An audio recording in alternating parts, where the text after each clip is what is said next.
बिहार की राजधानी पटना। इंस्पेक्टर रामविलास अपने घर की छत पर खड़े थे। नजर उनकी आसमान पर थी। इंतजार था एक प्लेन का।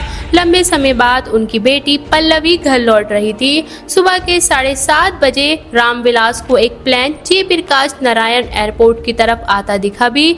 कुछ देर में बेटी घर में होगी, रामविलास ये सोच रहे थे कि तभी उनकी आंखों की चमक आग के एक धधकते गोले में तब्दील हो गई।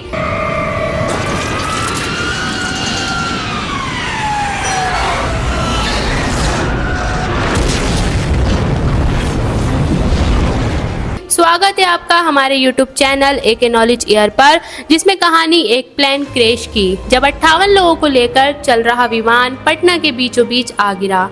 17 जुलाई सन 2000 की तारीख थी। कलकत्ता, जो कि अब कोलकाता हो गया, उसके नेताजी सुभाष चंद्र बोस एयरपोर्ट से एक बोइंग 737 प्लेन टेक ऑफ करता है। अलायंस एयर की ये फ्लाइट 7412 थी। इसकी डेस्टिनेशन थी दिल्ली। बीच में इसे पटना और लखनऊ में उतरना था।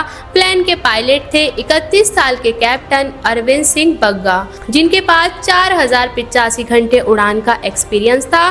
को पायलट थे 35 साल के कैप्टन मनजीत सिंह सोहनपाल, जो 4336 घंटे प्लेन उड़ा चुके थे। प्लेन में 6 क्रू मेंबर सहित 58 लोग सवार थे, जिनमें से लगभग 46 ऐसे थे जिन्हें पटना में ही उतरना था। प्लेन ने सुबह 6:51 पर टेक ऑफ किया और 7:12 पर पटना की सीमा में दाखिल हुआ। पटना के एयर ट्रैफिक कंट्रोल का प्लेन से कांटेक्ट स्थापित हुआ और एटीसी ने प्लेन को रनवे नंबर 25 में उतरने की मंजूरी दे दी। प्लेन का ऑल्टीट्यूड इस समय 7500 फीट था। लैंडिंग के लिए प्लेन ने डिसेंट शुरू किया, यानी कि प्लेन ने नीचे की तरफ आना शुरू किया और 1700 फीट की ऊंचाई पर पहुंच गया। घड़ी में वक्त था 7:28। अब तक सब कुछ सही चल रहा था, लेकिन तभी पायलट को एहसास हुआ कि प्लेन का अल्टीट्यूड ज्यादा है, ज्यादा ऊंचाई पर है। उन्होंने एटीसी से कांटेक्ट किया और उनसे एक 360 डिग्री ऑर्बिट की परमिशन मांगी, यानी एक गोल चक्कर लगाना चाहते थे हवा में। एक नॉर्मल प्रोसीजर है। प्लेन अगर ज्यादा ऊंचाई पर हो तो प्लेन को एक राउंड चक्कर लगाकर नीचे लाया जाता है। उस रोज कैप्टन भी यही करना चाहते थे। प्लेन पटना के सेक्रेटेरिएट टावर के ठीक ऊपर था। पायलट ने प्लेन को घुमाने के लिए उसे बाएं मोड़ने की कोशिश की, लेकिन मुड़ने के बजाय प्लेन अचानक नीचे की ओर गिरने लगा और गिरता ही चला गया। पटना के गर्दनी बाग इलाके में एक आम सुबह की शुरुआत हो रही थी। मंडे का दिन था। लोग काम पर जाने की तैयारी में थे। इंडिया टुडे में विजय जंग थापा और रोहित सरन की रिपोर्ट के मुताबिक अमेंद्र मिश्रा उस समय अपने बाथरूम में थे। वो बताते हैं, तेज रोशनी हुई और अचानक हमारे घर की छत ढह गई।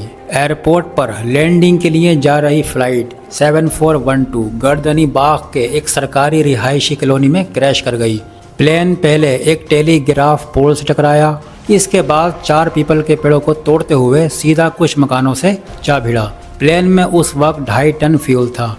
अचानक इस फ्यूल ने आग पकड़ ली और जोर का धमाका हुआ। आग चारों तरफ फैल गई। धुएं का गुब्बार देख फायर डिपार्टमेंट की गाड़ियां आईं, लेकिन उन्हें पहुंचने में पूरे 25 मिनट लग गए। आग बुझाने की कोशिशें शुरू हुईं, लेकिन सरकारी इंतजाम ऐसा था कि चंद मिनटों में ही पूरा पानी खत्म हो गया। इस दुर्घटना में 2 मकान पूरी तरह ध्वस्त हो गए। लोग मलबे के नीचे दब गए। बचाव दल काम में लगा था, लेकिन बाहर मची अफरा तफरी के चलते चीज़ें मुश्किलें हो रही थीं।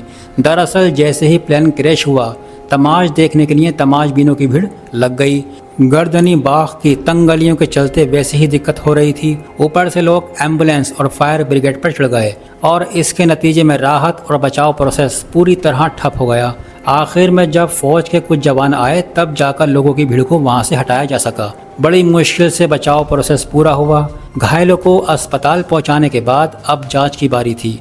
एक्सपीरियंस पायलट, साफ मौसम, सब कुछ ठीक होने के बाद भी ऐसा क्या हुआ कि प्लेन क्रैश कर गया? इस केस में सबसे पहले सवाल उठा प्लेन बनाने वाली कंपनी पर, क्योंकि बोइंग का 737-200 मॉडल का ये विमान 20 साल पुराना था। 6 महीने बाद ही सरकार इसे फ्रेज आउट करने वाली थी। हालांकि जांच कमेटी ने माना कि प्लेन पुराना होने के बावजूद उड़ने की हालत में था। फिट टू फ्लाई वो ये प्लेन था। इसके बाद बारी आई फ्लाइट डेटा रिकॉर्डर की। उड़ान के दौरान पायलट की आवाज रिकॉर्ड करने वाले कॉकपिट वॉइस रिकॉर्डर और उड़ान की जानकारी दर्ज करने वाली फ्लाइट डेटा रिकॉर्डर को ही आम भाषा में हम ब्लैक बॉक्स कह देते हैं।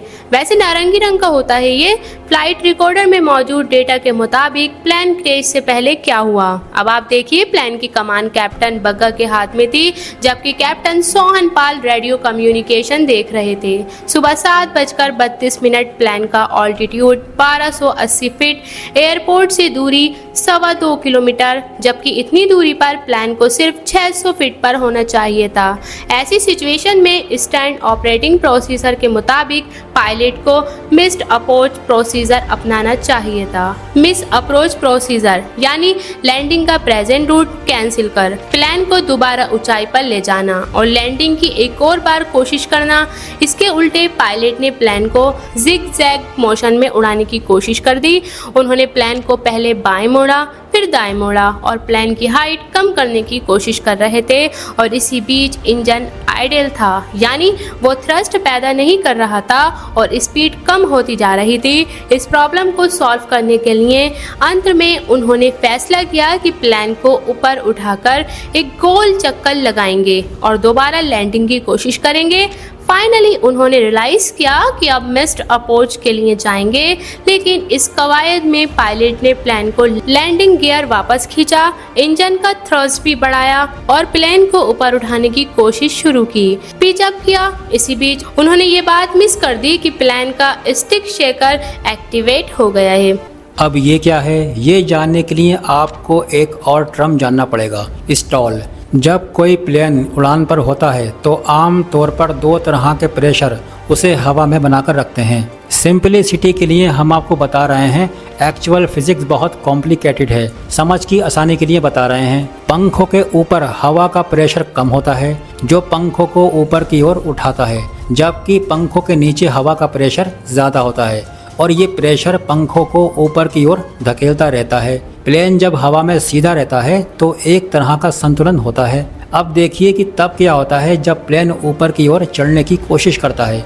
ऐसे में प्लेन पिचअप करता है, प्लेन की नोक तिरछी होती है। हवा जिस एंगल में पंख से टकराती है उसे एंगल ऑफ अटैक कहते हैं। जब वो ऐसा जा रहा है, जैसे जैसे एंगल बढ़ता जाता है, पंख के ऊपर की तरफ बहने वाली हवा पंख से टकराकर कटने लगती है और एक स्मूथ एयर फ्लो बरकरार नहीं रह पाता। अगर एंगल ऑफ अटैक एक क्रिटिकल वैल्यू से ऊपर चला जाए तो इसे प्लेन का स्टॉल होना कहते हैं, यानी ऐसी सिचुएशन जिसमें चाहे इंजन थ्रस्ट पैदा कर रहा हो, चाहे प्लेन आगे बढ़ रहा हो, बावजूद इसके पंखों के नीचे इतनी हवा नहीं आ पाती कि वो प्लेन को ऊपर उठा सके और सब कुछ ठीक होने के बावजूद प्लेन तब नीचे ही आता है। ऐसी सिचुएशन से बचने के लिए प्लेन में स्टिक शेकर सिस्टम लगता है। जैसे ही प्लेन स्टॉल की सिचुएशन में जाने लगता है, स्टिक शेक करने लगती है, यानी वाइब्रेट करने लगती है, ताकि पायलट को पता चल सके कि प्लेन स्टॉल हो रहा है।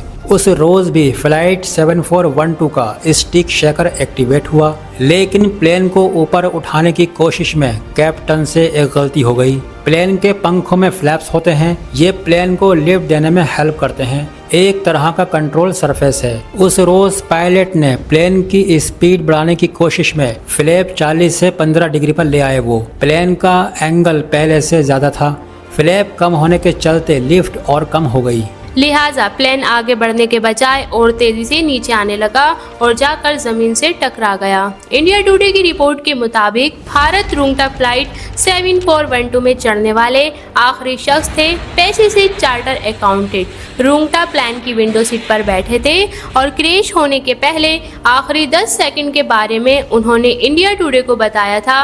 अचानक जोर की आवाज हुई और मेरी नींद खुल गई। प्लेन झटके खा रहा था और अचानक जमीन से टकरा गए। क्रैश होने के बाद प्लेन के 3 टुकड़े हो गए, जिसके चलते रुंगटा उछलकर दूर जा गिरे और किस्मत से उनकी जान बची।